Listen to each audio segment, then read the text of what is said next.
Hi.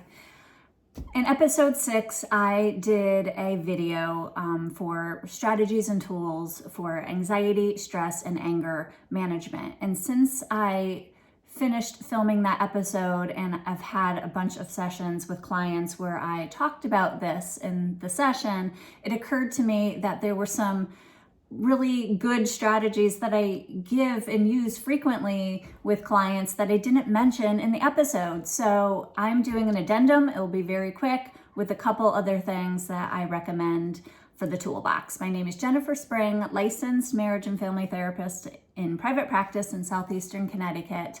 And just to give a quick overview as to the strategies that I already gave you, because there's a couple things that I also didn't say about what I did say in that episode.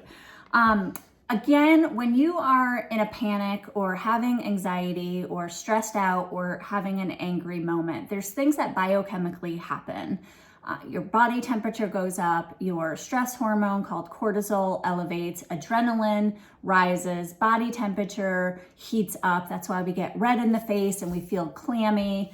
Our heart rate increases and our brains just become very illogical and unfocused, hyper-focused really on what we're dealing with at that very moment.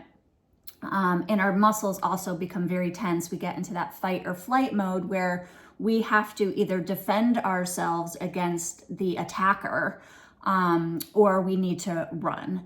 So a lot of these strategies, or all of these strategies, are tools that you can use to help bring down those biochemical reactions that are happening internally. I give mindset. A lot of times I'm talking about mindset, and I do in a complete episode on mindset, so please refer to that, combined with like a behavioral strategy to lower that adrenaline, lower the blood pressure, lower the body temperature, decrease the heart rate, etc. So I talked in that episode about the importance of breathing, taking deep breaths, because in that moment you are probably not breathing properly and bringing in enough oxygen and exhaling enough carbon dioxide. And I give some tips about in different ways of paying attention to breath work. I talk about hugs and laughter, aromatherapy, rocking, music, exercise in the moment for exercise, praying, petting an animal, the importance of not being alone, reaching out to a friend or a community.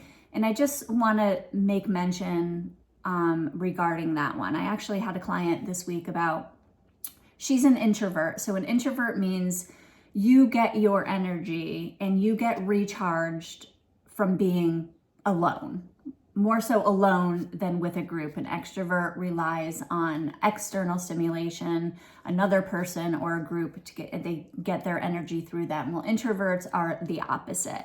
And it occurred to me that reaching out and getting into a group or calling a friend or texting a friend or,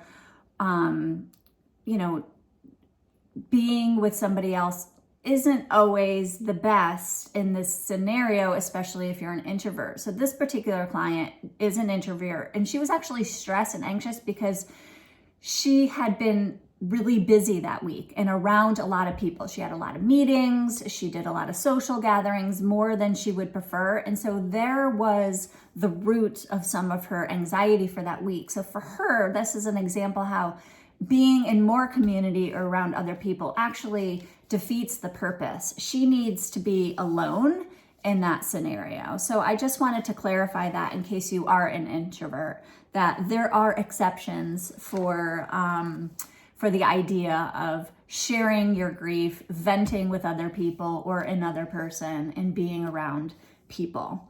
I talk about the importance of water, being around water, or just drinking water and how that calms the body. I talked about meditating.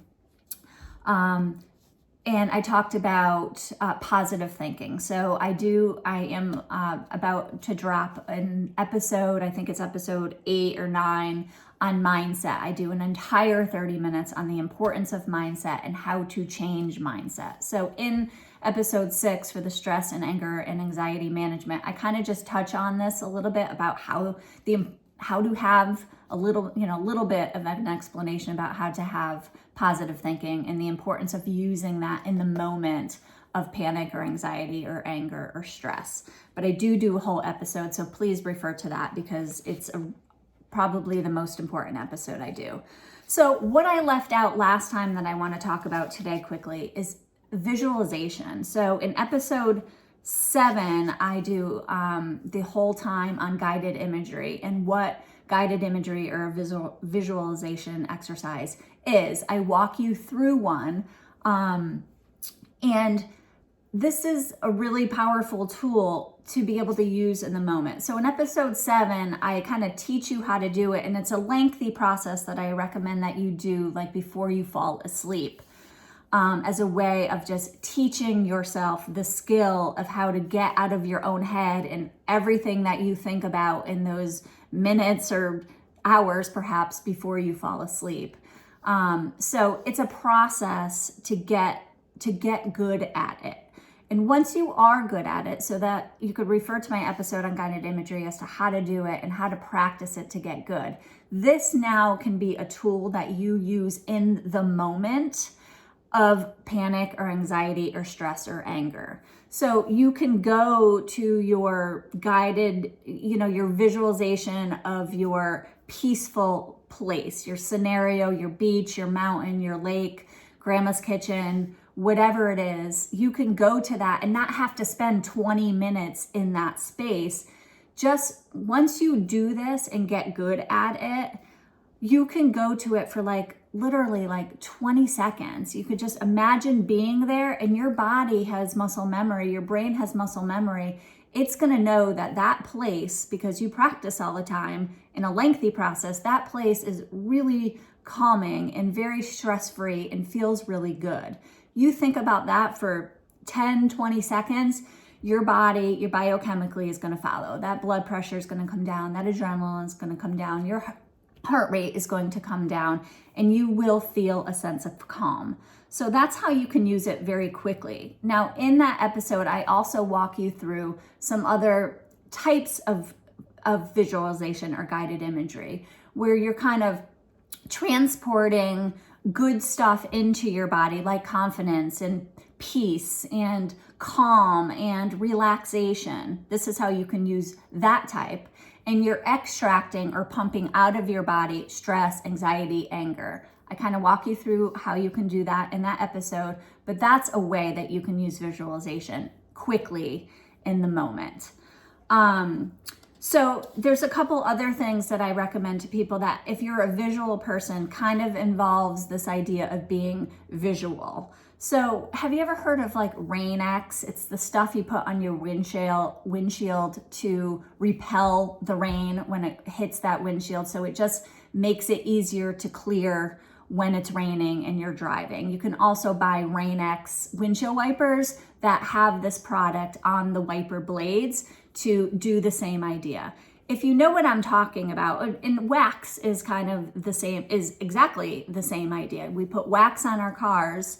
And so you know what that looks like when the rain hits it. It just beads up and just washes away. It doesn't soak in. It just literally hits that windshield and is gone. And sometimes you don't even need your wiper blades when you have this product on your windshield.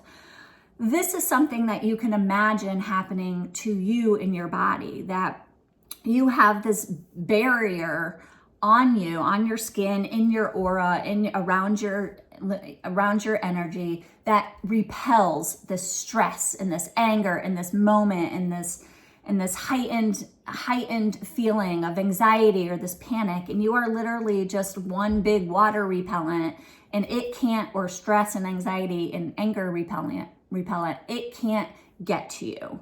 So if you're a visual person, that's something that you can try to do.